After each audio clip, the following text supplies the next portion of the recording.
తెస్సలోనికీయులకు రాసిన మొదటి పత్రిక 5వ అధ్యాయంలో 4వ వచనాన్ని చదువుదాం. సహోదరులారా, ఆ దినము దొంగవలె మీ మీదకి వచ్చుటకు మీరు చీకట్లో ఉన్నవారు కారు. మీరందరూ వెలుగు సంబంధులను పగటి సంబంధులనే ఉన్నారు. మనము రాత్రి వారం కాము, చీకటి వారము కాము. ఈ వచనంలో ప్రభువు దినం గురించి ఈ అధ్యాయంలో మాట్లాడుతున్నాడు. 4వ అధ్యాయంలో 13వ వచనంలో మీకు తెలియకుండా మాకు ఇష్టం లేదు అని చెప్పిన పౌలు గారు 5వ అధ్యాయం మొదటి వచనంలో మీకు వ్రాయనక్కర్లేదు అని చెప్పారు. ఏం తెలియని అవసరం లేదు, ఏం తెలియాలి అనే విషయాలు మనం గత వారం విన్నాం.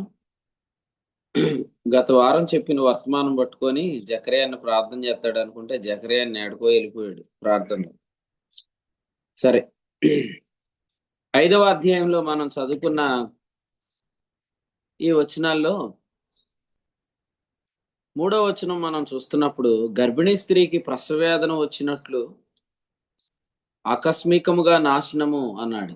కాబట్టి ఈ ప్రభు దినాన్ని ఇక్కడ నాశనము అని చెప్పింది. మొదటి అధ్యాయం 10వ వచనంలో ఈ ఉగ్రత దినాన్ని మనం తప్పించుకుంటామని చెప్పి, కాబట్టి ఈ పత్రికలో మనకి ఇవ్వబడిన నిరీక్షణ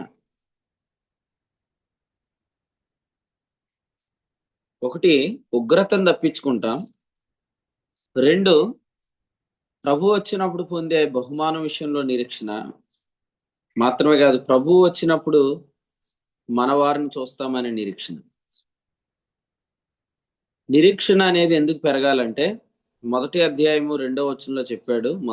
ఈ పత్రికలో విశ్వాసం పనిని జరిగిస్తుంది, ప్రేమ ప్రయాసపడటానికి కారణం అవుతుంది, నిరీక్షణ ఓర్పును పుట్టిస్తుంది.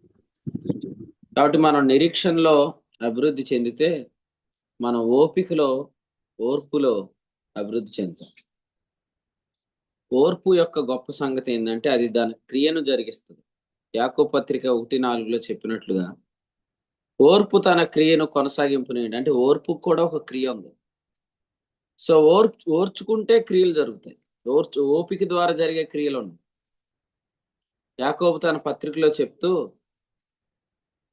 4వ అధ్యాయంలో లేదా 5వ అధ్యాయంలో 7వ వచనంలో వ్యవసాయకుడు విలువైన భూఫలము నిమిత్తం ఓపికతో కాచుకుంటున్నాడు అని మనకు చెప్తున్నాడు. విలువైన ఫలం కావాలంటే ఓపిక అవసరం. హెబ్రీ పత్రికలో కూడా వాక్యంలో మాట్లాడుతూ 10వ అధ్యాయంలో 36వ వచనం, వాగ్దానం పొందు నిమిత్తం మీకు ఓరిమి అవసరం అన్న. కాబట్టి ఓపిక కావాలి. ఓర్పు ఎలా వస్తుంది? నిరీక్షణలో మనం అభివృద్ధి చెందాలి.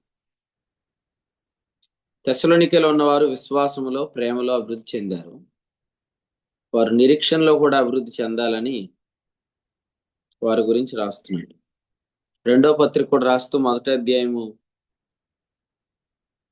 3వ వచనంలో మీ విశ్వాసం బహుగా అభివృద్ధి చెందుతున్నది అన్నాడు. మీ అందరిలో ప్రతివాడు ఎదుటివాని ఎడల చూపు ప్రేమ విస్తరించుచున్నది అన్నాడు. కానీ నిరీక్షణ గురించి వారికి ర్యాంక్ ఇవ్వలేదు. ఎందుకంటే 2వ అధ్యాయం మొదటి వచనం చదివితే ప్రభు దినం ఇప్పుడే వచ్చింది అని వారిని కలవరపరిచారు. ప్రభు దినం ఇప్పుడే వస్తే అంటే సంఘం ఎక్కడ ఉండిపోయింది? ఉగ్రత దినంలో ఉండిపోయింది. కానీ సంఘంకు పౌలు గారు రాసిన నిరీక్షణ అంటే మొదటి పత్రిక ద్వారా మనం ఉగ్రత దినాన్ని తప్పించుకుంటాం. కాబట్టి నిరీక్షణను డిస్టర్బ్ చేసిన మరి కొందరు ఉన్నారన్నమాట. వారి ద్వారా నిరీక్షణ దెబ్బతింటది. అందుకని అంటాడు, ప్రభు దినం ఇప్పుడే వచ్చిందని ఆత్మ వలనైనను మాటల వలనైనను మా యొద్ద నుండి వచ్చిన దాన్ని చెప్పిన పత్రికల వలనైనా ఎవడైనా చెప్పిన ఎడల మీరు త్వరపడి చంచల మనస్కులు కావద్దు, బెదరవద్దు అని చెప్పి. అంటే దాని అర్థం ఏంటంటే మనం ఉండగా ప్రభు దినం రాదు అని అర్థం.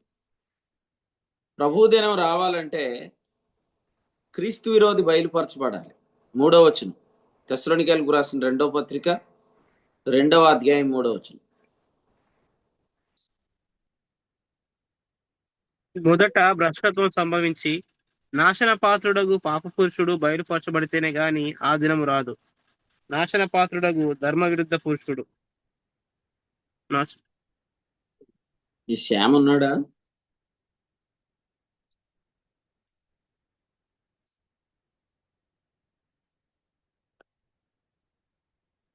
వాడు కోహోస్ట్ తీసుకొని నిద్రపోతున్నట్టున్నాడు. తెస్సలోనికైలకు రాసిన 2వ పత్రిక 2వ అధ్యాయంలో ఆ ధర్మ విరోధి బయలుపరచబడితే గాని ఆ దినం రాదని చెప్పి. కాబట్టి యాంటీ క్రైస్ట్ అనేవాడు వస్తే తప్ప ప్రభు దినం అనేది రాదు. కానీ యాంటీ క్రైస్ట్ బయలుపరచబడాలంటే సంఘం ఉండగా వాడు బయలుపరచబడ్డాడు. ఎందుకంటే వానిని అడ్డగించినది ఏదో అది మీరు ఎరుగుదురు అని 2వ అధ్యాయంలో మాట్లాడుతూ 6లో చెప్పాడు. వానిని అడ్డగించినది ఏదో అది మీరు ఎరుగుదురు. విధంగా చెప్పాలంటే మీరే వారిని అడ్డగిస్తున్నారు, నేనే వారిని అడ్డగిస్తున్నాను. సంఘము వానిని అడ్డగిస్తుంది. కాబట్టి ప్రభు దినం వచ్చేసింది అనే ధ్యానాలు ఆ దినాల్లో ఉన్నాయి, ఈ దినాల్లో కూడా ఉన్నాయి. ప్రభు దినం కాదు, ఇది రక్షణ దినం. ఇది మిక్కిలి అనుకూలమైన సమయం. అది అనుకూలమైన సమయం కాదు. ఒకసారి మీరు యోవేలు గ్రంథం 2వ అధ్యాయం చదవండి. యోవేలు గ్రంథం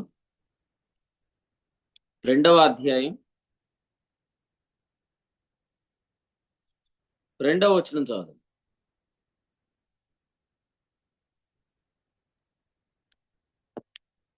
ఆ దినము అంధకారమయంగా ఉండును, మహాంధకారం కమ్మును, మేఘములను గాఢాంధకారములను ఆ దినమున కమ్మును. పర్వతముల మీద ఉదయకాంతి కనబడినట్లు అవి కనబడుచున్నవి. అవి బలమైన ఒక గొప్ప సమూహము. ఇంతకు ముందు అట్టివి పుట్టలేదు, ఇక మీదట తరతరములకు అట్టివి పుట్టవు. ఆ దినము అంధకారం, ఆ దినం మహాంధకారం అన్నాడు. ఆ దినం గురించి మొదటి అధ్యాయం 15 చదవండి. 1:15. ఆహా, యెహోవా దినము వచ్చెనే, అది ఎంత భయంకరమైన దినము! అది ప్రళయము వలనే. యెహోవా దినం భయంకరమైన దినం. యెహోవా దినం భయంకరమైన దినం. దయచేసి వాక్యం శ్రద్ధగా వినండి, వాక్యం గ్రహించండి. డౌట్ ఉంటే అడగండి, నేర్చుకోండి. యెహోవా అంటే యేసుక్రీస్తు. కాబట్టి ఇది యేసుక్రీస్తు దినము, యేసుప్రభు వచ్చే రోజు అని అట్లాగా ఒక బంటా పద్ధతిలో నేర్చుకోవద్దు. యెహోవా దినము అనే మాట క్రొత్త నిబంధనలో ప్రభువు దినము అని. ప్రభు దినము అనగా అది ఒక కాలమానం, అది ఒక రోజు అని కాదు. ప్రభు దినాన్ని గురించిన వివరాలు యోవేలు గ్రంథం 3వ అధ్యాయంలో మనం చూస్తాం. యోవేలు గ్రంథం 3వ అధ్యాయం 14 వచనం నుండి 21 వచనాలు అందరూ చూడండి. ప్రశాంత్ చదువుతాడు, ప్రశాంతంగా వినండి. యోవేలు గ్రంథం 3వ అధ్యాయం 14 నుండి 21 వచనాలు అందరూ కూడా పరిశీలనగా చూడండి. ప్రశాంత్ చదువుతాడు. తీర్పు తీర్చు లోయలో రావలసిన యెహోవా దినము వచ్చేయున్నది. తీర్పుకై జనులు గుంపులు గుంపులుగా కూడి ఉన్నారు. సూర్యచంద్రులు తేజోహీనులైరి, నక్షత్రముల కాంతి తప్పిపోయెను. యెహోవా సియోనులో నుండి గర్జించుచున్నాడు, యెరూషలేములో నుండి తన స్వరము వినబడజేయుచున్నాడు. భూమ్యాకాశములు వణకుచున్నవి, అయితే యెహోవా తన జనులకు ఆశ్రయమగును, ఇశ్రాయేలీలకు దుర్గముగా ఉండును. అన్యులక మీదట దానిలో సంచరింపకుండా యెరూషలేము పరిశుద్ధ పట్టణంగా ఉండును. మీ దేవుడనైన యెహోవాను నేనే. నాకు ప్రతిష్ఠితమగు సియోను పర్వతమందు నివసించుచున్నానని మీరు తెలుసుకొందురు. ఆ దినమందు పర్వతములలో నుండి క్రొత్త ద్రాక్షరసం పారును, కొండలలో నుండి పాలు ప్రవహించును, యూదా నదులన్నిటిలో నీళ్లు పారును. నీటి ఊట యెహోవా మందిరంలో నుండి ఉబికి పారి షిత్తీము లోయను తడుపును. ఐగుప్తీయులను ఎదోమీయులను యూదా వారి మీద బలాత్కారం చేసి తమ తమ దేశములలో నిర్దోషులకు వారికి ప్రాణహాని కలుగజేసిరు గనుక ఐగుప్తు దేశం పాడగును, ఎదోము దేశము నిర్జనమైన ఎడారిగా ఉండును. ఇలాగున నేను ఇంతకు ముందు ప్రతీకారం చేయని ప్రాణదోషమునకై ప్రతీకారం చేయుదును. అయితే యూదా దేశంలో నివాసులు నిత్యముందురు, తరతరములకు యెరూషలేము నివాసంగా ఉండును. యెహోవా సియోనులో నివాసిగా వసించును. ఈ పారాగ్రాఫ్ లో రెండు విషయాలు స్పష్టంగా ఉన్నాయి. ఒకటి, యెహోవా దినము అంటే సూర్య చంద్రులు తేజోహీనులైరి, నక్షత్రముల కాంతి తప్పిపోయిను. సో ఈ విషయాలన్నీ వ్రాయబడ్డాయి. ఇదేమో 7 ఏండ్ల శ్రమల కాలాన్ని గురించి చెప్తుంది. ఆ తర్వాత యెహోవా తన జనులకు ఆశ్రయమగును అని చెప్పి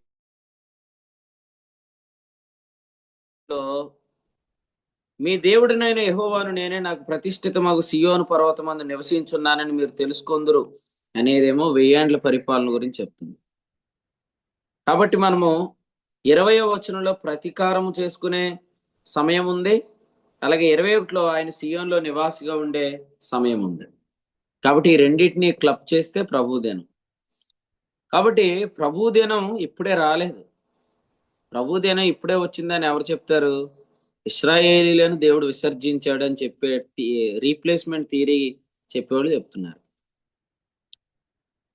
సో ప్రభుదినం ఇప్పుడే రాలేదు.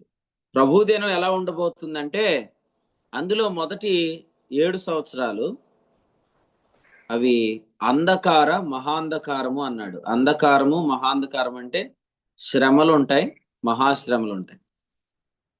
ఈ శ్రమలు మహాశ్రమలు రోమాపత్రిక 8:18లో ఏం చెప్పాడంటే ఇప్పటి కాలపు శ్రమలు వంటి శ్రమలు కాదు అవి. అందుకనే రోమాపత్రిక 8వ అధ్యాయం 18వ వచనం మీరు పరిశీలిస్తే, మన ఎడల ప్రత్యక్షం కాబో మహిమ ఎదుట ఎప్పటి కాలపు శ్రమలు అన్నాడు. ఎప్పటి కాలపు శ్రమలు అంటే మహిమ ప్రత్యక్షతకు ముందుండే శ్రమలు. రక్షణ దినంలో శ్రమలు వేరు, ప్రభు దినంలో శ్రమలు వేరు. చాలా మంది ఏమనుకుంటున్నారంటే శ్రమలు మేలే కదా, శ్రమలు తప్పించుకుంటామని చెప్తున్నారేంటి అని వాళ్ళ థీరీని బలపరుచుకోవడానికి ఈ వాక్యాన్ని ఇలా మాట్లాడతారు. మేలైన శ్రమలు వేరు, అవి మహిమ ప్రత్యక్షతకు ముందు ఉంటాయి. రోమా 8:18లో ఉంది ఆ శ్రమలు. ఆ శ్రమలు ఏమన్నాడు? ఎన్న తగినవి కావు అన్నాడు. నిందించబడతాం, దూషించబడతాం, తృణీకరించబడతాం, తిరస్కరించబడతాం, విసర్జించబడతాం, వేధించబడతాం, బాధించబడతాం, త్రోసివేయబడతాం. ఇవి వేరు. ప్రభు దినంలో వచ్చే శ్రమలు మన కోసం వచ్చేవి కాదు. అసలు ప్రభు దినంలో శ్రమలు అంటే అర్థం ఏంటంటే లోకం మీదకి వచ్చే తీర్పు. అందుకనే మనం చదివిన వాక్యంలో ఏముంది? తీర్పు తీర్చు లోయలో యెహోవా దినం. ఎవరికి తీర్పు? అన్యజనులకు లేదా అన్యజనుల ప్రభుత్వాలకు తీర్పు. దానియేలు గ్రంథం 2వ అధ్యాయంలో దానియేలు కనిన ఆ ప్రతిమ, లేకపోతే నెబుకద్నేజర్ కనబడి, నెబుకద్నేజర్ ఆ కళ మర్చిపోయాడండి. దానియేలుకు దేవుడు దాన్ని బయలుపరిచాడు. అందులో మొత్తం ఎన్ని ప్రభుత్వాలు ఉన్నాయి? ముఖ్యంగా 4 ప్రభుత్వాలు. 7వ అధ్యాయం మీరు చదివితే దానియేలు గ్రంథం 4వ అధ్యాయంలో 4 ప్రభుత్వాలు ఉన్నాయి. కాబట్టి దేవుడు వాటి విషయంలో తీర్పు తెచ్చబోతున్నాడు. ఎవరి పక్షంగా ఉండి అంటే ఇశ్రాయేలీల పక్షంగా. ఇశ్రాయేలీలు అంటే ఎవరు? ఇశ్రాయేలీలు అంటే మనం కాదు. ఇశ్రాయేలీలు అంటే మనం కాదు, మనము సంఘము, వారు ఇశ్రాయేలీలు. కాబట్టి ఓపుదంపుడు ప్రసంగాలు అంటారు. అంటే కొంతమంది ప్రసంగాలు ఎలా తయారైనాయి అంటే రోమాపత్రిక 2వ అధ్యాయం తీసేసేసి 29 పట్టుకొని అంతరంగమందు యూదుడైన వాడు యూదుడు, మనమందరం యూదులమని చెప్తున్నారు. కాబట్టి మీరు చాలా జాగ్రత్తగా వాక్యం వినకపోతే మీరు కూడా అటువంటి తప్పుడు వ్యాఖ్యానాలు చేస్తారు, సంఘాలను కలవరపరుస్తారు. దీని విషయంలో ప్రభు తీర్పు తీరుస్తాడు. అందుకనే అన్నాడు అందరూ బోధకులు అవ్వద్దని చెప్పాడు. ఎందుకు అవ్వద్దు అన్నాడు అంటే మనకు వినటానికేమో ఓపిక తక్కువ, మాట్లాడడానికి ఓపిక ఎక్కువ. సరిగ్గా వినం, కానీ చెప్పమంటే మాత్రం గంటల ప్రసంగాలు చెప్పేస్తాం. అందులో ఎన్ని తప్పులు వచ్చేస్తున్నాయో చెక్ చేసుకోవట్లా. దీనివల్ల మరలా సత్యం చెప్పేటప్పుడు ప్రజలు గ్రహించలేరు. సంఘాలను పాడు చేయొద్దు. ఎందుకంటే నిన్న కీర్తన ఏంటి? 74 కీర్తన. నిన్న జూమ్ మీటింగ్ లో వచ్చిన కీర్తనలో వర్తమానం ఏమొచ్చిందంటే 2వ వచనంలో లేదా 3వ వచనంలో శత్రువులు పరిశుద్ధ స్థలంలోనున్న సమస్తమును పాడు చేశారు అన్నాడు. కాబట్టి దేవుని మందిరాన్ని పాడు చేస్తున్న వాళ్ళు ఎవరైనా కూడా వాళ్ళు క్రీస్తుకు శత్రువులే. ఎందుకంటే ఆయన ఏం చెప్పాడంటే నా తండ్రి ఇంటిని గూర్చిన ఆసక్తి నన్ను భక్షించుచున్నది అని 2:17 యోహాను సువార్తలో కీర్తనల గ్రంథంలో వ్రాసిన మాట చెప్పాడు.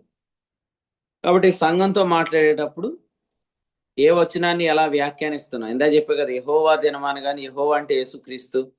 సో యేసుక్రీస్తు దినం అంటే అది వన్ డే అని అనుకుంటే చాలా పొరపాటు అయిపోతుంది. సో యెహోవా దినం అంటే ప్రభు దినం. ప్రభు దినం వచ్చేది ఎవరి మీద కాదంటే సంఘం మీద కాదు. సంఘం అది ఎందుకు తప్పించుకుంటదంటే, సంఘము వేరు, లోకము వేరు, ఇశ్రాయేలీలు వేరు. ఈ ముగ్గురు ప్రజలను మనం కరెక్ట్ గా అర్థం చేసుకొని వర్తమానాన్ని అందించాలి. రోమీలకు రాసిన పత్రికలో మనము 8వ అధ్యాయము 18లో చెప్పిన మాట మీరు పట్టుకోండి. ఇది సంఘము యొక్క మహిమ ప్రత్యక్షత. ఆ తర్వాత 9వ అధ్యాయంలో ఇశ్రాయేలీయులను గురించిన భాగం ప్రారంభించబడింది. కాబట్టి సంఘం కొనుకోబడిన తర్వాత ఇశ్రాయేలీల పోర్షన్ అనేది ఉంది. ఈ సత్యాన్ని మనము గ్రహించగలిగితే అప్పుడు మనం కూడా మన వ్యక్తిగత జీవితాల్లో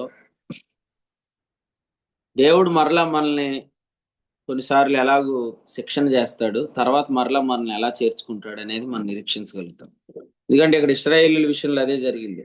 11వ అధ్యాయం రోమాపత్రికలో ఏం చెప్పాడంటే 25వ వచనంలో, మీ దృష్టికి మీరే బుద్ధిమంతులమని అనుకొనకుండునట్లు ఇశ్రాయేలునకు కఠిన మనసు కొంత మట్టుకు కలిగింది.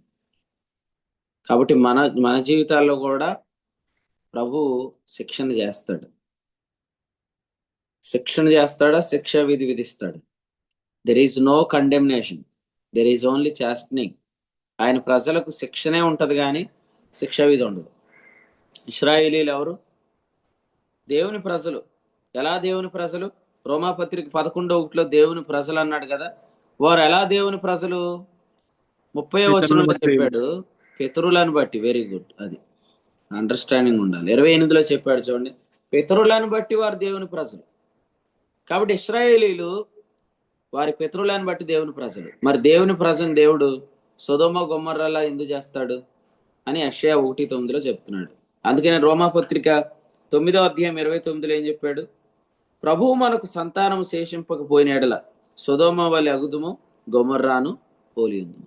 కాబట్టి ఈ వివరాలు తెలుసుకుంటే మన జీవితాల్లో కూడా మనం ఆయన ప్రజలమైతే తప్పకుండా ఆయన మాట విననప్పుడు, ఆయన చిత్తానుసారంగా వెళ్ళనప్పుడు, ఆయన ఉద్దేశించిన ఉద్దేశంలో లేనప్పుడు ప్రభు మనలను శిక్షణ చేస్తాడు, దండిస్తాడు. ఎందుకు చేస్తాడంటే మనం విన్నాం కదా, సమూయేలు 2వ గ్రంథం 7:14లో ఆయన తన కృపను మనకు దూరం చేయాలని అనుకోవట్లేదు. సౌలు నాకు దూరం చేసినట్లు తన కృప ఆయన మనకు దూరము చేయడు. తెస్సలోనికీయులకు రాసిన మొదటి పత్రిక 5వ అధ్యాయంలో ఈ ఉదయకాలం మనం చదివిన వాక్యంలో 5వ వచనాన్ని మనం స్టడీ చేద్దాం. అక్కడ ఏముందంటే వెలుగు కుమారులు అని ఉంది. ఫుట్ నోట్లో చూడండి, వెలుగు కుమారులు. వెలుగు కుమారులు అన్న ఒకటే, వెలుగునకు వారసులు అన్న ఒకటే. కాబట్టి మనం అందరం ఎవరం అంటే వెలుగునకు వారసులం, వెలుగునకు మనం కుమారులం. ఇంతకీ ఏంటి వెలుగు?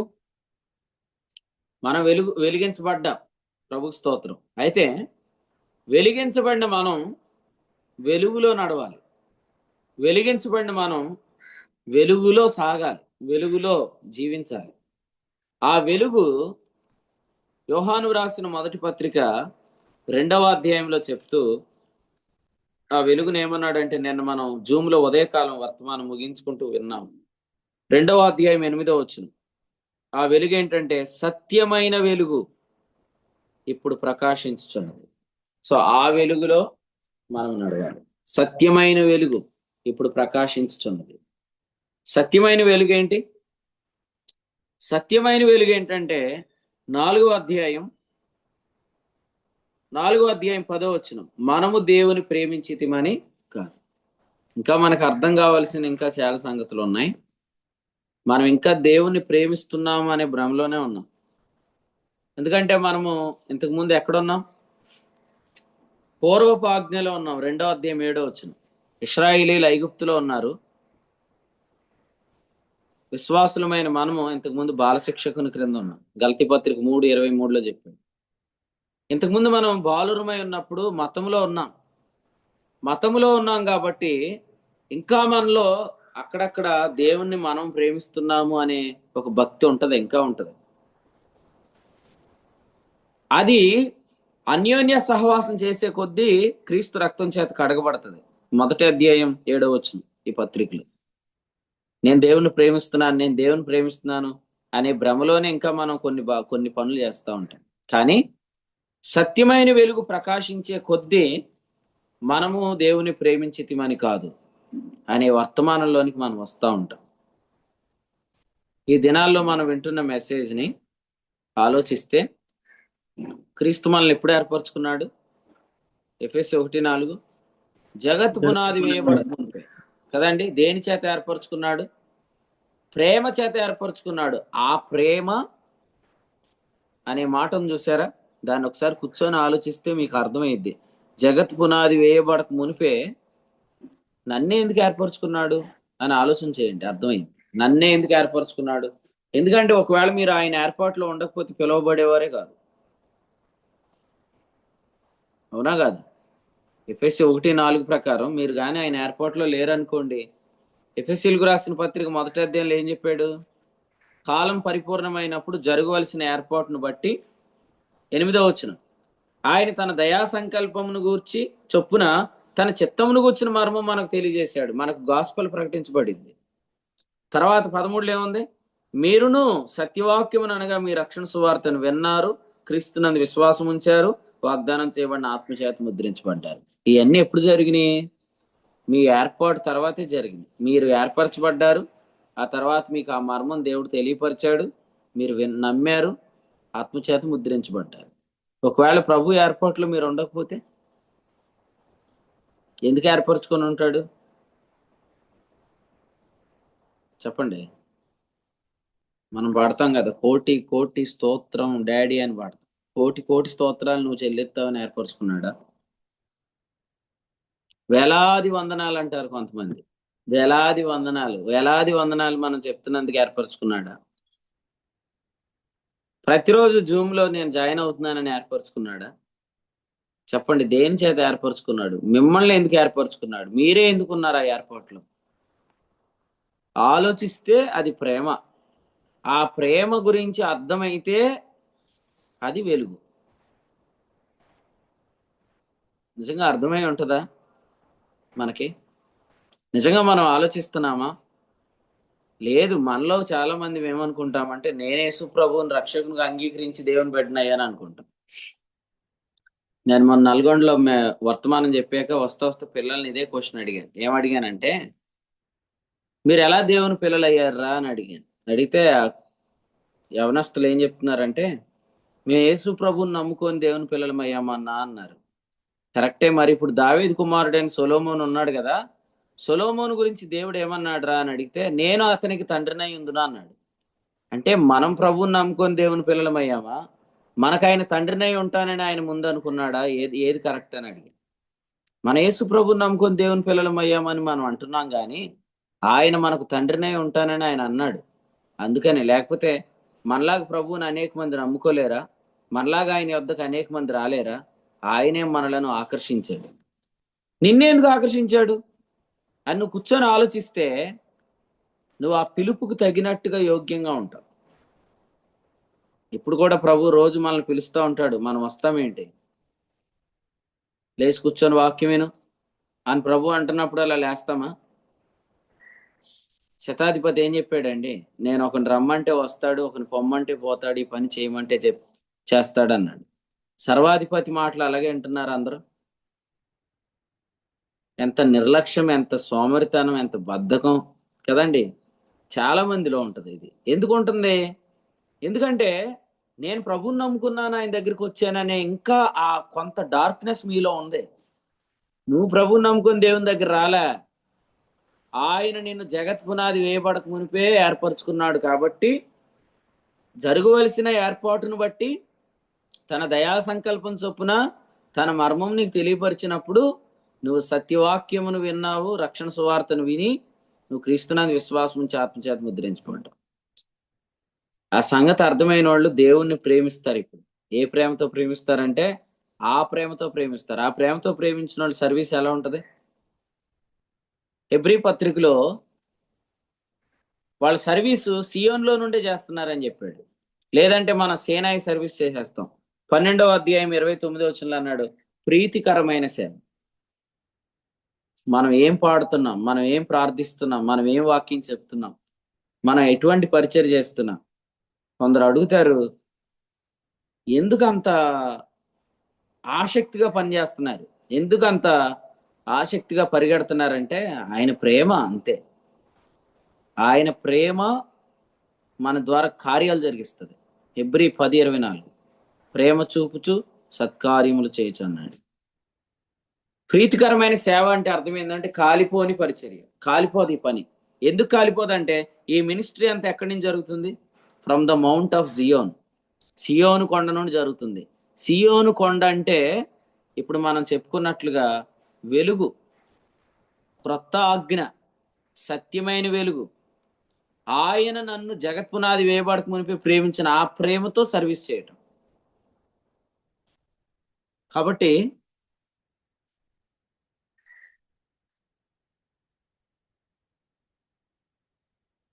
గుంటూరు వాళ్ళు ఉన్నారు కదండి, గుంటూరు గోంగూర ఎందుకు బాగుంటుంది చెప్పండి? ఉం? మన కాడ గోంగూర కాయదా? వాళ్ళ గోంగూర ఎందుకు బాగుంటది? అలాగే నీ సొంత ప్రేమతో నువ్వు చేసేయద్దు, ఆయన నిన్ను ప్రేమించిన ప్రేమతో చేయి. ఏదైనా గోంగూర కాదు. ఆయన పరీక్షించినప్పుడు ఆ ప్రేమే ఈ ప్రేమ అవ్వాలి. ఆ ప్రేమతో నువ్వు చేసిందే సియోను మినిస్ట్రీ అవుతుంది. సియోనులో నుండి పని చేయాలి, లేదా సియోను సంబంధమైన పని చేయాలి. ఆయన రేపు అగ్నిలో పరీక్షిస్తానన్నాడు కదా. ఆలోచన చేశారా? ఎంతమంది ఆ ప్రేమను బట్టి జీవిస్తున్నారో ఈ ఉదయకాలం జూమ్ కూడా మీరు ఆ ప్రేమను బట్టి జాయిన్ అవుతారు. ఆ ప్రేమను బట్టి జాయిన్ అయిన వాళ్ళకి ఆయన వాక్యం వినపడుతుంది, ఆయన శబ్దం స్పష్టంగా వచ్చేస్తుంది. లాస్ట్ వీక్ కాకుండా అంతకుముందు వారం వర్తమానంలో ఒక విషయాన్ని ప్రభు మాట్లాడారు, మీకు గుర్తుందో లేదు? అదేంటంటే మరణమైనను కదండి. రోమాపత్రిక 8వ అధ్యాయంలో ప్రభు ఏం మాట్లాడారు? జీవమైనను, దూతలైనను, ప్రధానులైనను, అధికారులైనను, ఉన్నవి అయినను, రాబోనువైనను, ఎత్తైనను, లోతైనను, సృష్టించబడిన మరి ఏదైనను క్రీస్తు ప్రేమ నుండి నన్ను ఎడబాపదు అని 39లో చెప్పాడు. 8:39. అంటే ఒక మరణం ఏదో వస్తే ఇక నుంచి నేను ఇంక వాక్యం వినను, ఇక నేను దేవుని సన్నిధికి రానన్న వాళ్ళు చాలా మంది ఉన్నారు. ఏది నన్ను ఆశ్చర్యపరచదు.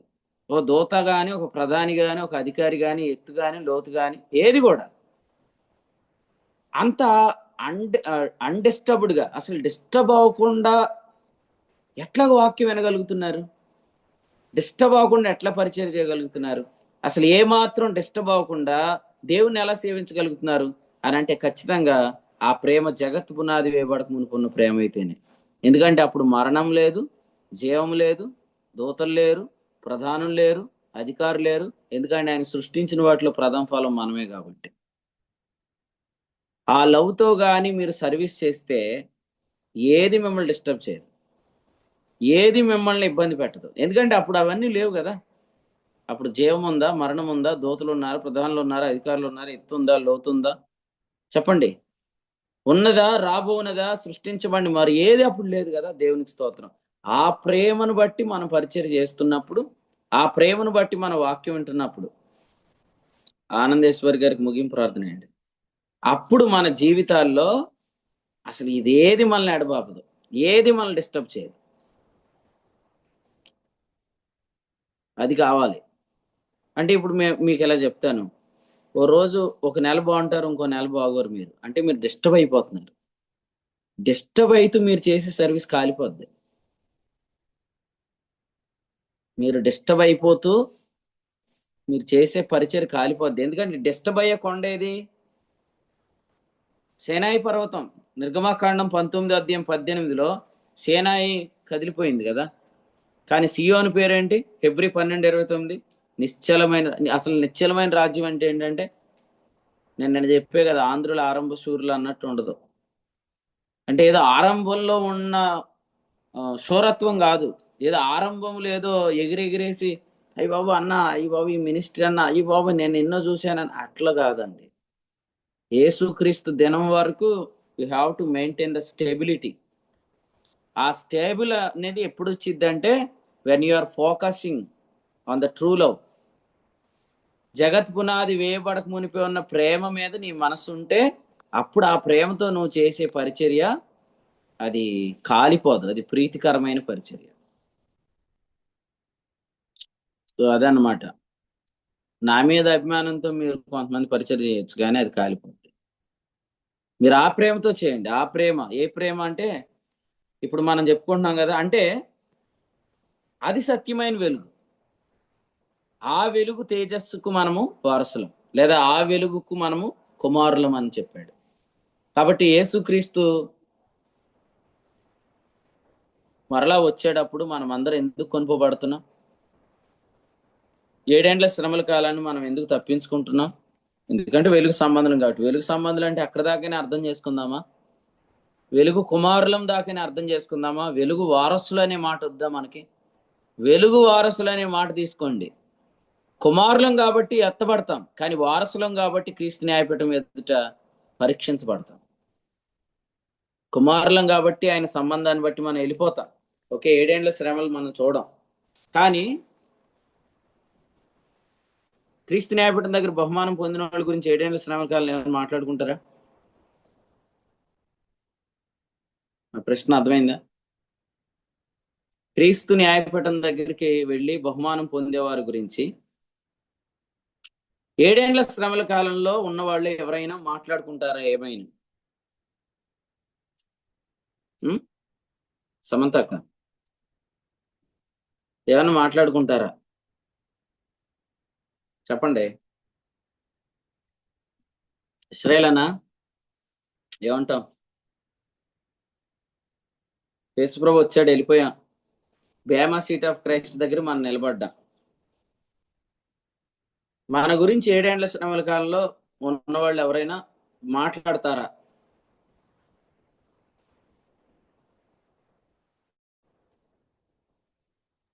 అవకాశం లేదు. ప్రశాంత్, అవకాశం ఉండదని. ఏంటి అవకాశం? మాట్లాడే అవకాశం ఉండదు.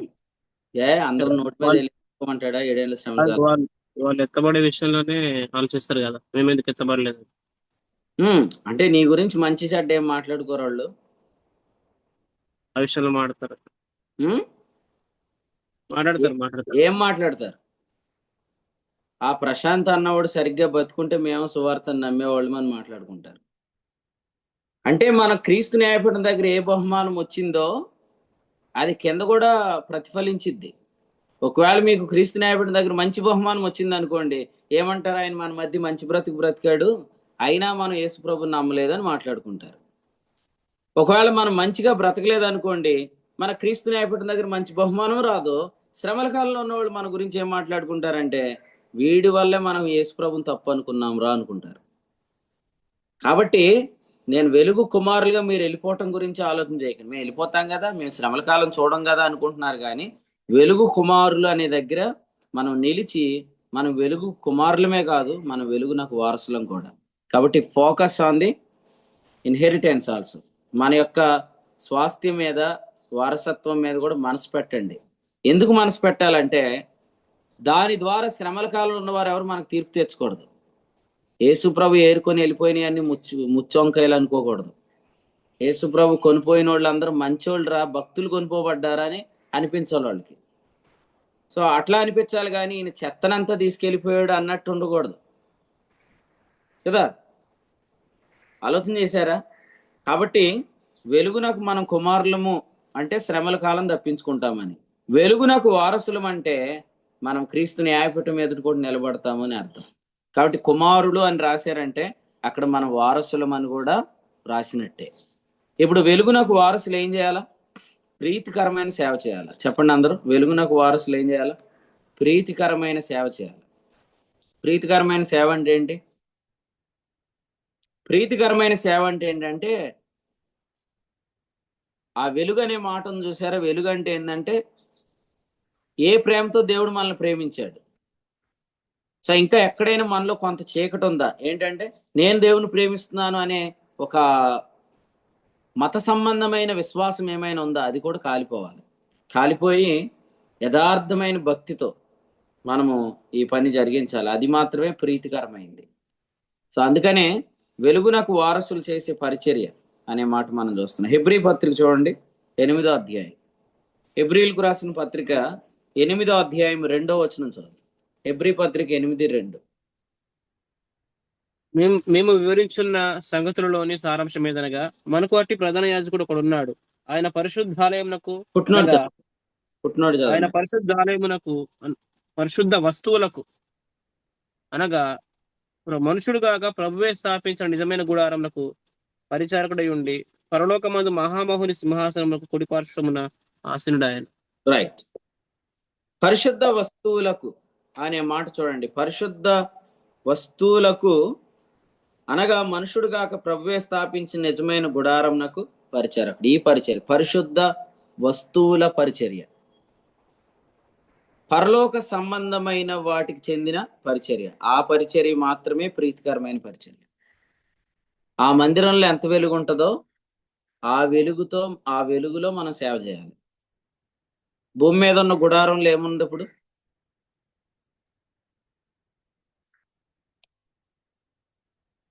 హోప్ నెంబర్ 24 ఎవరండి? ఆన్సర్ చెప్పండి. భూమి మీద ఉన్న గుడారంలో ఏముంది?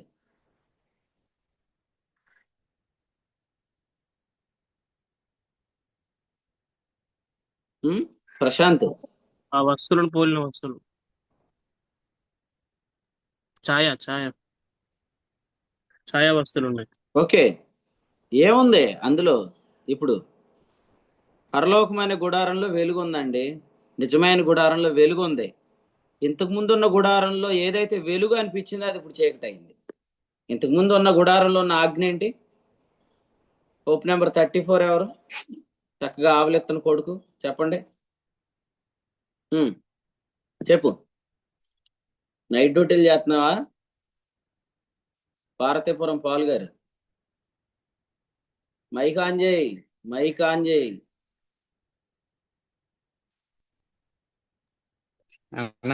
పాత నిబంధన గుడారంలో ఏముంది ఇంతకు ముందు?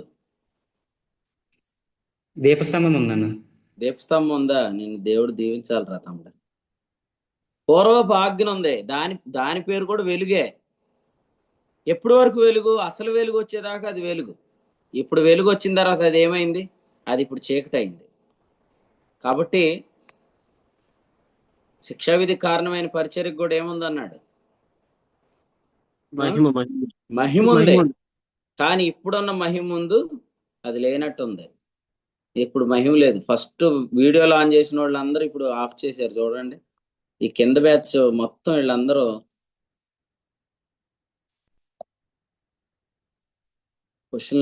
ఈయన క్వశ్చన్లు అడుగుతాడు. మన మొహాలు కనపడితే మనం షార్ట్కి వెళ్ళి ప్రార్థన చేద్దాం, ఈయన బాగా వాడబడాలని పోయారు వీళ్ళందరూ. పేర్లు చదువుతాను, ఎవరెవరు వీడియోలు ఆన్ చేసి పోయారు ఇప్పుడు ఇంతకు ముందు. భయం లేదు మీకు అసలు. దేవుని భయం ఉంటే ఎట్టు చేయరు మీరు. కాబట్టి మనము పరిశుద్ధ వస్తువుల గుడారములో పని చేయాలి. ఆ పని మాత్రమే నిలబడిద్ది. ఆ మందిరం ఎక్కడుంది ఇప్పుడు చెప్పండి? పరిశుద్ధ వస్తువుల మందిరం ప్రస్తుతం ఏ ఊర్లో ఉంది?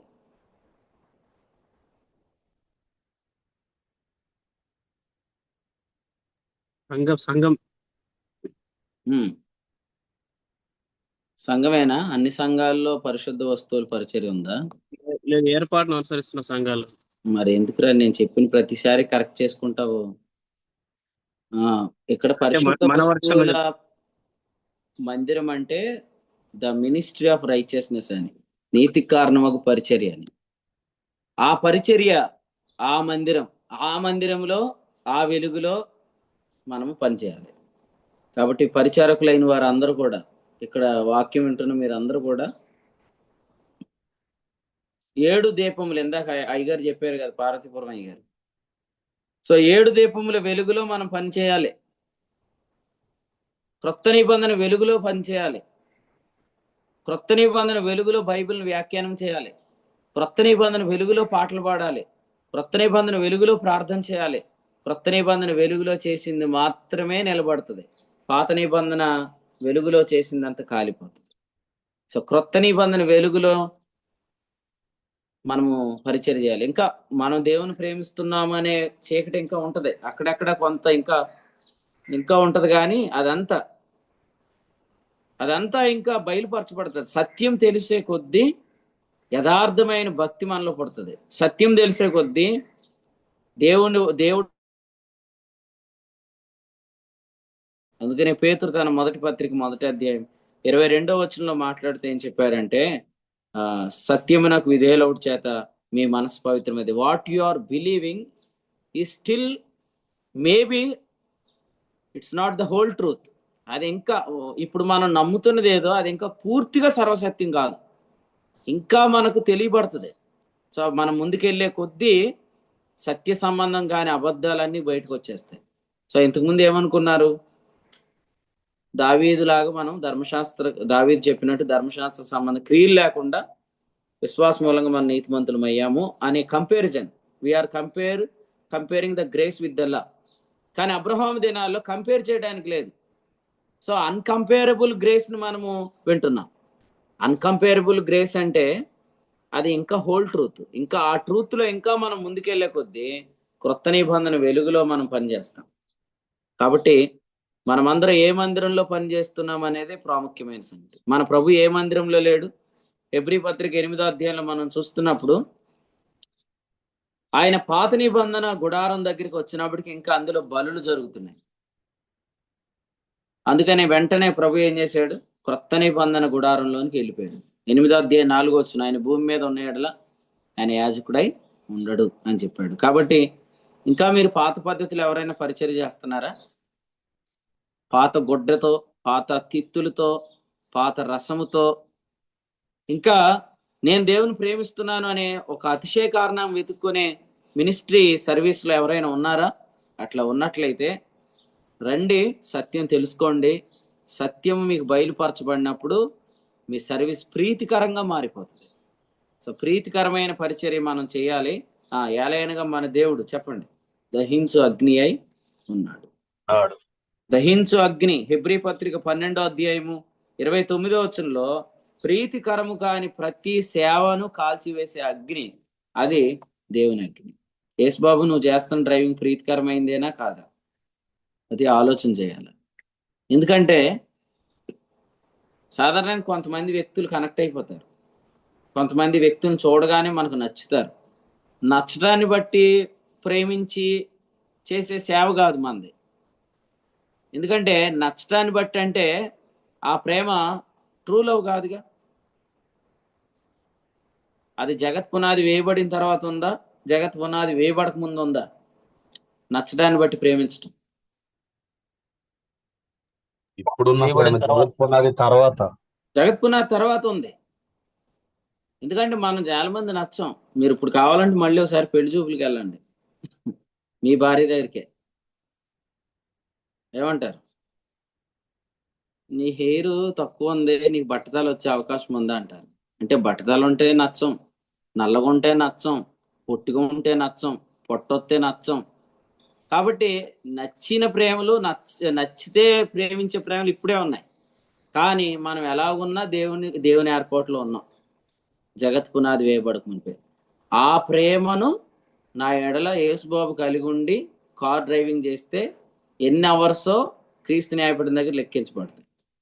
ఈయన 300 గంటలు కారు తోలేడు అనుకోండి, నా కారు 300 అక్కడ 20 వచ్చినాయి అంటే ఇప్పుడు ఏ ప్రేమతో తోలేడు? మిగిలినంత బర్నబాను మంచోడు అని తోలేడు.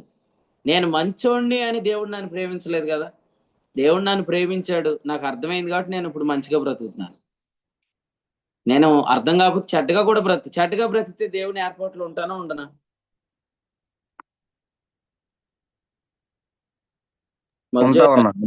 నేను ఇప్పుడు యేసుబాబు నువ్వు కరెక్టరా మధ్యలో అడుగుదాం, ఎందుకంటే పెద్దవారిని అడగాలి. నిన్న యానం కారులో మధ్యలో గురించి మాట్లాడుకుంటున్నాం అనమాట. మేము అందరం మీటింగ్కి వెళ్తాం. ఇలాగ శంకర్ అడిగాడు అనమాట, ఈ కారు ఒకటి వచ్చింది మా ముందుకి, పీవై అంటే ఏంటన్నా అని అడిగాడు. అది పాండిచ్చేరి రిజిస్ట్రేషన్ రా, మధుజోయల్ అన్న వాళ్ళ యానం పాండిచ్చేరి రిజిస్ట్రేషన్ అని చెప్పారు. అంటే మీ గురించి మాట్లాడు కానీ మీ కారు వచ్చింది అనమాట. కాబట్టి ఇప్పుడు మధుజోయల్ అని పెద్దోడు కాబట్టి అన్నయ్యని అడుగుదాం. క్వశ్చన్ నువ్వు చెప్పురా యేసు బాబు. క్వశ్చన్ ఏంటి? ఇప్పుడు దేవుడు నన్ను మంచోడా చెడ్డోడా అనే దాంతో నిమిత్తం లేకుండా ఎయిర్పోర్ట్లో ఉంచాడు కాబట్టి నాకు ఆ ఎయిర్పోర్ట్ అర్థమైంది కాబట్టి మంచిగా బ్రతుకుతున్నాను. ఒకవేళ నేను చెడ్డగా బ్రతికితే నేను ఆయన ఎయిర్పోర్ట్లో ఉంటానని మదన్ నేను అడుగుతున్నాను. ఉంటాను ఉన్నాను. నేనే అన్నా, నేను చెప్పనా? వద్దొద్దు, మదన్ నీకు ఇచ్చేసాం అవకాశం, చెప్పని. ఏనా? ఉంటారండి. ఉంటాను. ఇప్పుడు మీరు బద్ధకంగా విన్నా వాక్యం, మీరు ఆయన ఎయిర్పోర్ట్లో ఉన్నారు, అలర్ట్గా విన్నా ఉన్నారు. మరి అలర్ట్గా ఎవరు అంటున్నారు? ఎప్పుడు అలర్ట్గా ఎవరు వినగలరు? నేను బద్ధకంగా ఉన్నా బద్ధకంగా లేకపోయినా ఆయన నన్ను ప్రేమించాడు అనే దాని మీద మనసు పెట్టిన వాళ్ళు అలర్ట్గా ఉంటారు. కాబట్టి నువ్వు మంచిగా బ్రతికినా చెడ్డగా బ్రతికినా నీకు తెలియదు నువ్వు ఆయన ప్రేమలో ఉన్నావు. అంతకుముందే ఆయన నిన్ను ప్రేమించాడు. పిల్లలు ఇంకా పుట్టి చెప్పండి, డేవిడ్ రాజు అన్న, మేలైనను కీడైనను చేయకముందే నేను యాకోబును ప్రేమించితినా అన్నాడు, యాశావును ద్వేషించితినా అన్నాడు కదండి. మరి ఇది మీకు అర్థమైతే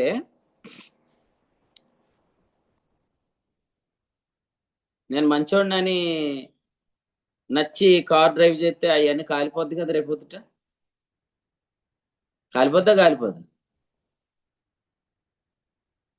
కాబట్టి ఇప్పుడు దేని మీద ఫోకస్ పెట్టి చేయాల పరిచర్య?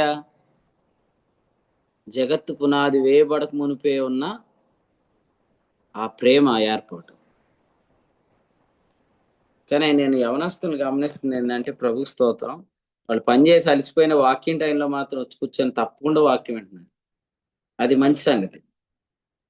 వాక్యం వినండి, ఎందుకంటే మీరు పరిచర్య చేసేయటం ఎవరికి అవసరం లేదు. మీరు వాక్యం విని చేయండి పని. ఎందుకంటే మీరు వాక్యం వినకపోతే అప్పుడు ఎవరు ప్రేమతో చేస్తారు? మీ సొంత ప్రేమతో పని చేస్తారు. మీ సొంత ప్రేమతో చేసింది ప్రీతికరమైన సేవ కాదు.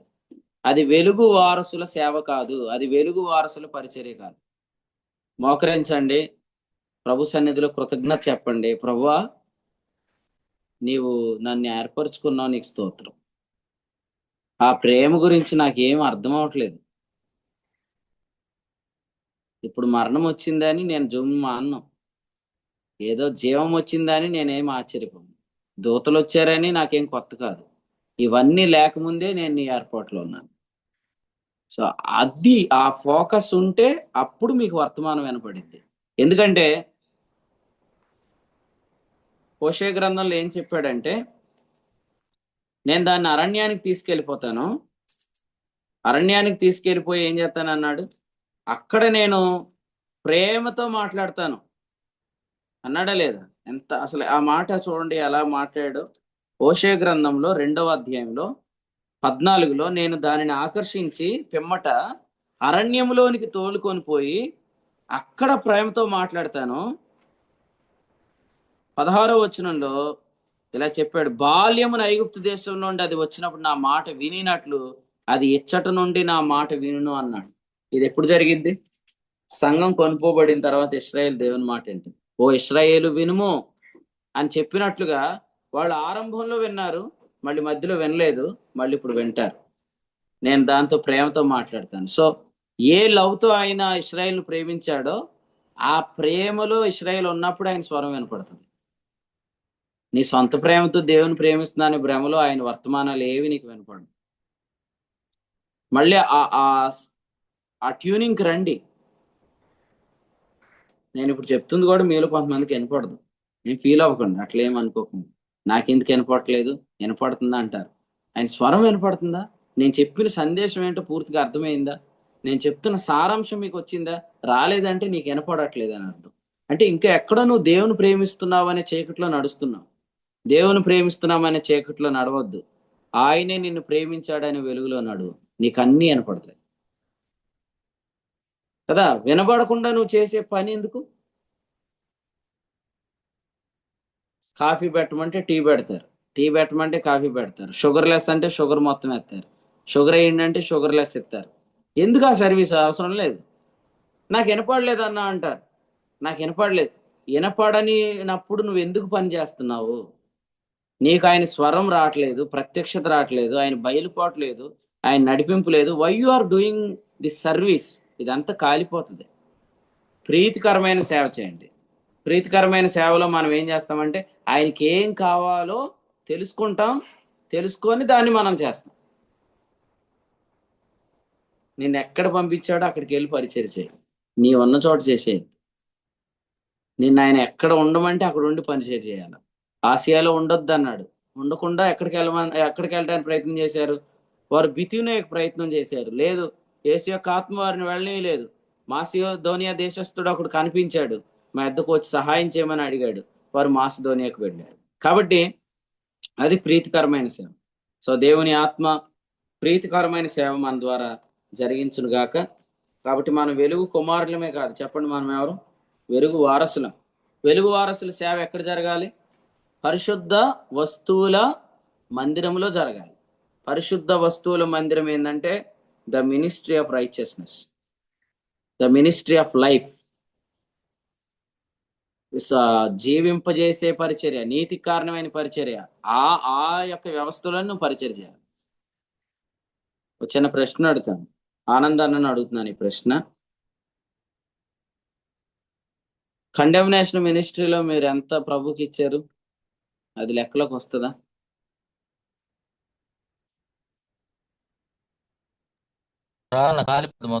మొత్తం కాలిపోద్ది. నో డౌట్ అట. ఏం ఫీల్ అవ్వకండి. మీరని కదా, ఎవరు ఫీల్ అవ్వకండి. ఎందుకంటే మీరు మీటింగ్స్ పెట్టించి డబ్బులు ఖర్చు పెట్టింది అక్కడ ఎందుకంటే అనేక మంది విశ్వాసులను పాపజ్ఞప్తి గల మనస్సాక్షి కలిగించండి అని మీరు రిక్వెస్ట్ చేశారు. మీటింగ్లు కూడా పోస్ట్ పోన్ చేద్దామంటే ఎందుకు చేద్దామని అడిగారు. మీరు అడిగితే డబ్బులు లేవండి. డబ్బులు ఏముందని నేను చూసుకుంటాను, నేను ఒక 20,000 పెడతాను, భోజనాలు నేను చూసుకుంటానంటే అర్థం ఏంటి? మీరు పోస్ట్ పోన్ చేసి పాపజ్ఞప్తి గల మనస్సాక్షి వచ్చే నెల కాదు ఇవ్వాల్సింది, ఈ నెల ఇచ్చేయండి అని చెప్పి మీటింగ్లు పెట్టించారు. అదన్నమాట అక్కడ జరిగింది. యేసుబాబు అర్థమైందా లేదు? ఈ మర్మం అందరికి అర్థమవును కాక. అంటే మనం ఇంతకుముందు చేసిందంతా ఏంటంటే మనం చాలా గొప్పలు చెప్పేసుకున్నాం, కానీ మనము దేవుని ప్రేమించితిమని అని చేశాం. అక్కడికి వచ్చాక ప్రభు దగ్గర మాట్లాడుతున్న ప్రభు అంటాడు, అవి లేదులే బ్రదర్, అవి లేవులే, అవి లేవులే, అవి లెక్కలో బ్రదర్ అంటాడు ఆయన. అట్లా కాదయ్యా, లేదయ్యా, అది లేదయ్యా. కాబట్టి ఆలోచన చేయండి. విశ్వాసుల మనస్సాక్షిని నీతి విషయంలో నిశ్చయత కలిగిస్తున్న దానికి మీరు ఏది చేసినా అది చిన్నది కూడా లెక్కించబడదు. మనం ఇంకా కొన్నిటిని గుర్తించం. కానీ కొరింథీ పత్రికలో ఏం చెప్పాడు? అంధకారం అందలి రహస్యములను వెలుగులోనికి తెచ్చి ఆయన ఏం చేస్తాడంట? బయలుపరిచినప్పుడు 5వ వచనంలో అన్నాడు, ప్రతివానికి తగిన మెప్పు దేవుని వల్ల కలుగుతుంది. 4వ అధ్యాయం 5వ వచనం. కాబట్టి కొన్నింటి గురించి మనం ఇప్పుడు పొగడట్లేదు, కొన్నింటి గురించి ఇప్పుడు మనం మాట్లాడట్లేదు, కానీ కొంతమంది చాలా రహస్యంగా మంచి క్రియలు చేస్తున్నారు. మనకు తెలీదు. ప్రభు ఆ రోజు ఆ వ్యక్తిని బయటికి తీసుకొస్తాడు. ఫలానా ఊర్లో ఈ పని జరగటానికి ఈ బ్రదర్ వెనకాల నుండి ఇలా సహాయం చేశాడని రేపు పొద్దుట అంధకారం అందలి రహస్యములను వెలుగులోనికి తెచ్చి హృదయంలోని ఆలోచనలు బయలుపరిచి ఆలోచనకు కూడా మెప్పిస్తాడంట. ఎంత ధన్యులమండి. క్రీస్తు న్యాయపీఠం దగ్గర ఆ థాట్ ఈ బ్రదర్ ఇచ్చాడు అని మెప్పిస్తాడంట. కాబట్టి ప్రభు నామమును బట్టి మీరు చూపిన ప్రేమను మర్చుటకైనా అన్యాయస్తుడు కాదు. దేవునికి స్తోత్రం. హెబ్రీ పత్రిక 6వ అధ్యాయం. ఆయన అన్యాయస్తుడు కాదు. 6:10. పరిశుద్ధులకు మీరు చేసిన ఆతిథ్యం కూడా లెక్కిస్తాడు, మీరు పరిచర్య కూడా లెక్కిస్తాడు. ఎక్కడ చేస్తే, ఎక్కడ? మినిస్ట్రీ ఆఫ్ ది రైచియస్నెస్ లో చేస్తే, మినిస్ట్రీ ఆఫ్ ది కండెమ్నేషన్ లో చేస్తే, మినిస్ట్రీ ఆఫ్ కండెమ్నేషన్ లో చేసినంత కాలిపోద్ది. కాబట్టి ప్రీతికరమైన సేవ చేద్దాం. వెలుగు కుమారులం శ్రమల కాలం తప్పించుకుంటాం, కానీ వెలుగు వారసులం క్రీస్తు న్యాయపీఠం దగ్గర బహుమానం పొందుతాం. అటు మనం వెళ్ళిపోయిన తర్వాత ఎవరు మన గురించి చెడ్డగా మాట్లాడుకోకూడదు. మా మధ్యలో ఆయన మంచి బ్రతికాడు, అయినా మేము ఆయన ప్రభువుని మా ప్రభువుని మేము అంగీకరించలేదు, అందుకే మేము విడవబడ్డాం అని వాళ్ళు అనుకోవాలి తప్ప వీడి జీవితం వల్లే మేము యేసు ప్రభువుని నమ్మలేదని నీ గురించి ఎవరు అనకూడదంటే నువ్వు వెలుగు కుమారుడివే కాదు, వెలుగు వారసుడిలాగా నువ్వు ప్రవర్తించాలి. సో ప్రభు మీకు సహాయం చేయను గాక.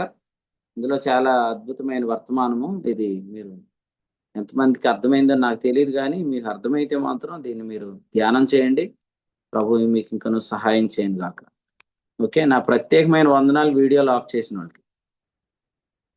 ఎందుకంటే ఇందాక ఎవరో మొదట పాట పాడింది ఎవరో సుజాతకి పాట పాడినప్పుడు చెప్పింది అనమాట. అందరికీ వందనాలు, ప్రత్యేకమైన వందనాలు సేవకులు కానింది. నా ప్రత్యేకమైన వందనాలు వీడియోలు ఆఫ్ చేసిన వాళ్ళు. వీడియోలు ఆన్ చేసిన వాళ్ళకి మాత్రం జస్ట్ వందనాలు మాత్రమే. మీరు వీడియోలు ఆఫ్ చేసేవాళ్ళు జూమ్లోకి రాకండి. అది నా ప్రేమపూర్వక హెచ్చరిక, తీసుకోండి.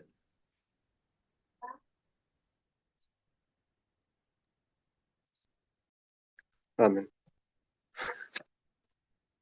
ఉదయకాల సమయం ముందు దేవుని సేవకుల ద్వారా చేస్తున్న మాటల్ని మనకి ప్రభు అనుగ్రహించారు వర్తమాన వాక్యం ద్వారా. దాన్ని బట్టి దేవునికి మహిమ ఘనత ప్రభావం చెల్లిన గాక. మనం వెలుగు కుమారులం అని చెప్పి మనం వెలిగించబడ్డాము, వెలుగులోనే మనం నడవాలి అని చెప్పి సత్యమైన వెలుగు ఇప్పుడు ప్రకాశించిందని, మనం పూర్వపు ఆజ్ఞలో ఉన్నామని, బాలశిక్షణ కింద ఉన్నామని, కానీ ఇప్పుడు మనం వెలుగులో ఉన్నామని, అన్యాన సహవాసం కలవారమే ఉండాలి అని, జగత్తు పునాది వేయబడక ముందే మనల్ని ప్రేమ చేత ప్రభు మనల్ని ఏర్పరచుకున్నారు అని చెప్పి,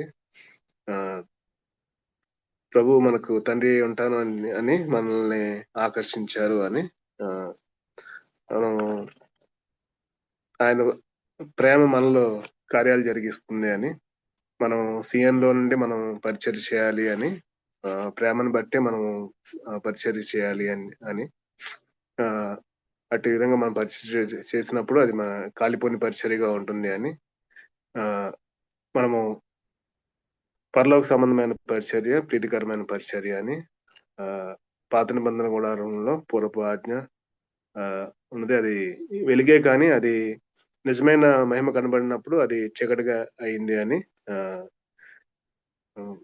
సత్యము తెలిసే కొలది యథార్థమైన ప్రేమ మనలో కనబడుతుంది అని, మనం వెలుగు కుమారులమని, మనం వెలుగు వారసులమని, వెలుగు కుమారులమే కాదు మనం వెలుగు వారసులము కూడా అని అంత స్పష్టంగా ఈ యొక్క ఉదయకాల సమయం మందు దేవుని సేవకుల ద్వారా మనకి ప్రభు తెలియజేశారు. దాన్ని బట్టి దేవునికి మహిమ ఘనత ప్రభావం చెల్లిన గాక. వాక్య సందేశాన్ని అందించిన దేవుని సేవకులకి కుడి పక్షాన వందనాలు తెలియజేసుకున్నానండి.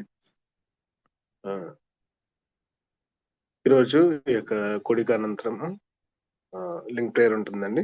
మీ సమయాల్లో లింక్ ప్రేయర్ లో జాయిన్ అవ్వాల్సిందిగా ప్రభుత్వం మనం చేస్తున్నానండి. అదేవిధంగా ఈరోజు మంగళగిరిలో జరుగుతున్న పరిచర్య కొరకు పరిచర్యలో మీ ఎవరైనా వీలు కలిగిన ప్రతి ఒక్కరూ ప్రత్యక్షంగా పాల్గొనవలసిందిగా ప్రభుత్వం మనం చేస్తున్నానండి. ఎక్కుడికిలో ప్రారంభ ప్రార్థన చేసిన వారికి, కీర్తన ద్వారా ప్రభు నామాన్ని మహింపరిచిన వారికి, అదేవిధంగా వాక్య సార్థం ప్రార్థించిన వారికి, వాక్య పట్టణాన్ని చదివి సహకరించిన వారికి ప్రత్యేకమైన వందనాలండి. ఈ సమయంలో ముగింపు ప్రార్థనతో ఈ యొక్క కూడికని ముగించుకుందాము. పెంటపాడు ప్రాంతం నుంచి చేయవచ్చిన దేవుని సేవకులు రాయేష్ అన్న గారు ముగింపు ప్రార్థనతో ఈ యొక్క కూడికని ముగిస్తారు. వందనాలు. ప్రార్థన చేసుకుందాం. పరిశుద్ధుడు తండ్రి, ప్రేమ బయట దేవ, కృపగల మన ఆయన మీకు వందనాలయ్య. ప్రతిరోజు మాతో మాట్లాడుతూ మమ్మల్ని దర్శిస్తూ మా జీవమై ఉన్న ప్రభువుని మాకు ప్రభువా మీరు ప్రత్యక్షపరుస్తున్నందుకే కృతజ్ఞతలు చెల్లిస్తున్నాం. మా ప్రభువు ద్వారా మాకు కలుగుతున్న ప్రత్యక్షతలు, మా ప్రభువును కూర్చున్న ప్రత్యక్షతలను బట్టి నాయన మేమెంతో నిర్భయంగా జీవించడానికి మీరు చూపిస్తున్న కృపకై స్తోత్రాలు చెల్లిస్తూ ఉన్నాం. నిజంగా మరి తండ్రి నాయన ఒకప్పుడు మరి ప్రభువా మేము మిమ్మల్ని ప్రేమిస్తున్నాం అన్న అనుభవంలోంచి చాలా చేసేస్తున్నాం అన్నట్టుగా మేము కొనసాగాం. అదంతా ప్రభువా నీతికి కారణమగు పరిచర్యలోంచి జరగలేదు నాయన. శిక్షావిధికి కారణమైన పరిచర్యలు మేము అతిశయిస్తూ మేము మిమ్మల్ని ప్రేమిస్తున్నాం, మీ కొరకు ఎంతో చేసేస్తున్నాం అని అతిశయంలో చేశాం నాయన. అది అన్ని సంవత్సరాలు ఏదో చేశామనుకున్నాం, కానీ అదంతా కూడా ప్రభువా కాలిపోయింది. ఇప్పుడైతే నాయన ఈ ఏర్పాటును గురించి మాకు మీరు స్పష్టంగా తెలియజేసి నాయన నీతిమంతుడు విశ్వాస మూలంగా జీవించును అనే ఈ నీతికి కారణమైన పరిచర్యలో మమ్మల్ని కొనసాగింపు చేస్తూ నాయన ప్రతి విషయములో ఇప్పుడు నాయన ఆయన నన్ను ప్రేమించాడు. ఆయనే మొదట నన్ను ప్రేమించాడు గనుక నేను ప్రేమిస్తున్నాను, ప్రేమించగలుగుతున్నాను అనే అనుభవంలో నాయన ఆ ప్రేమను మా ప్రభువుని నేర్చుకుంటూ ఆ వెలుగులో ప్రభువా నాయన మేము చేస్తున్న పరిచర్య ప్రతి చిన్నది పెద్దదే కూడా ఇప్పుడు అకౌంట్లోకి వస్తుందని, మేమందరం కుమారులం కాబట్టి క్రీస్తు న్యాయపీఠం దగ్గర, వారసులం కాబట్టి క్రీస్తు న్యాయపీఠం దగ్గర నిలబడతామని, వెలుగు సంబంధులుగా ఇక్కడ వెలుగులో జీవిస్తే నాయన ఆ వెలుగు క్రీస్తు న్యాయపీఠం దగ్గర పరీక్షించబడుతుందని మీరు తెలియజేసినందుకు మీకు స్తోత్రాలు. వెలుగు అంటే సత్యమును బట్టి ప్రేమించుట నాయన.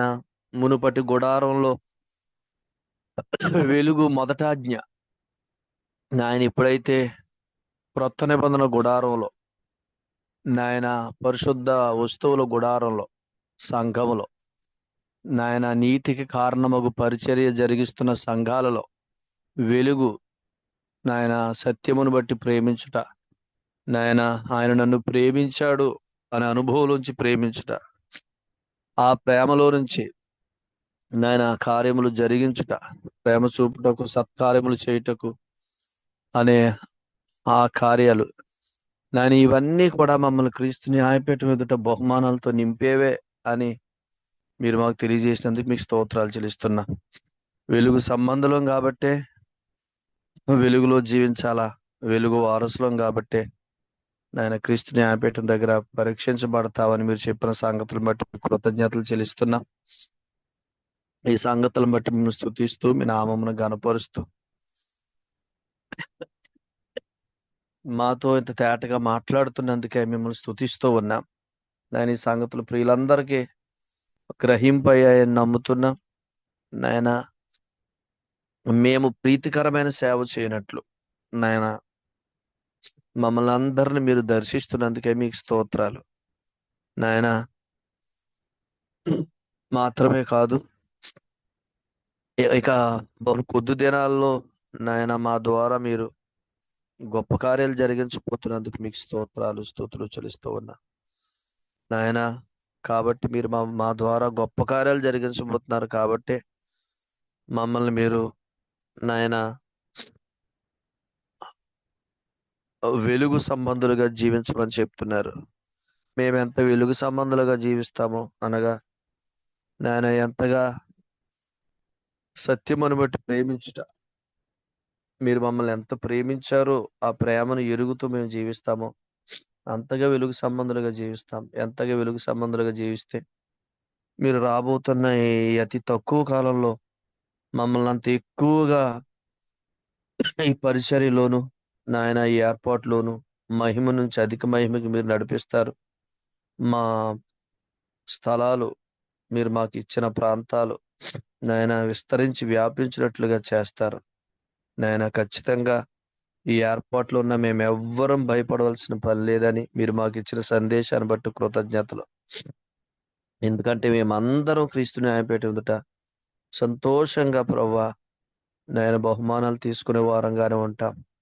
ఎందుకంటే మా ప్రభువా మీ ప్రేమ యొక్క పొడవు, వెడల్పు, లోతు, ఎత్తులు తెలుసుకుంటున్నాం నాయన.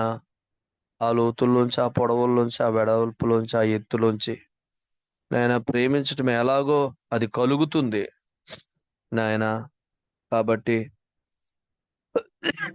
మా జీవము క్రీస్తు న్యాయపీఠం ఎదుట మా జీవితం, మా జీతం ఏంటో మాకు అర్థమవుతుంది గనుక ఇంకా ఎక్కువగా ప్రభా నాయన మేము జీవించగలుగుటకు మీ కృపను కుమ్మరించమని మీ సహాయము కోరుకుంటూ మిమ్మల్ని స్తుతిస్తూ ఉన్నాం. చేరొచ్చిన వారందరినీ దీవించండి నాయన. మరి 14వ తారీఖు రాధక్క గారి ఇంటి దగ్గర మందిర ప్రతిష్ట మీ నా మహిమార్థం ఘనంగా జరిగిస్తారని నమ్ముతూ మేము స్తుతిస్తున్నాం. అనేక మందిని కొత్త వారిని తీసుకురండి. అక్కడ నీతికి కారణమగు పరిచర్య నాయన జరుగుతుందనే సంగతి అనేక మందికి తెలియబడాలి. అనేక మంది రావాలా నాయన. ఆ పరిచర్యలో ఆ ఏర్పాట్లో ఉండుట మంచిదని అనేక మంది ఎరగాల. నేను మీ కృప చూపించండి. అలాగే అక్కడ భారం కలుగున్న మీ దాసురాలు ప్రభు రాధక్కని, అలాగే భువనేశ్వర్ని, చెల్లి భువనేశ్వర్ని మీరే నాయన సమృద్ధిగా మీ సంగతులు ఇచ్చి వాడుకుంటారని నమ్ముతూ మిమ్మల్ని స్తుతిస్తున్నాం. అలాగే మరి 15వ తారీఖు ప్రత్యేకమైన మీటింగ్ కొరకు కూడా ప్రార్థిస్తున్నాం. మీ కృపాస్తాల కింద మీ దాసులను మరుగుపరిచి మీ ఆత్మ ద్వారా బలపరిచి వాడుకోమని వేడుకుంటూ స్తోత్రాలు చెల్లిస్తున్నాం. అలాగనే మా తండ్రి మరి ఈరోజు ప్రభా మంగళగిరిలో జరగబోతున్న పరిచర్య కొరకు కూడా ప్రార్థిస్తున్నాం. యేసు ప్రభు నామములో నాయన పరిచర్య ఘనంగా నాయన జరుగునట్లు మీ కృప చూపించండి. అలాగనే మా తండ్రి నాయన మరి బీబీసీ కాన్ఫరెన్స్ కొరకు కూడా ప్రార్థన చేస్తున్నాం. నాయన సెప్టెంబర్ 30, అక్టోబర్ 1, 2, 3 తారీఖులు యేసు ప్రభు నామంలో కార్యాలు మీరు ఘనంగా ఉద్దేశించారు.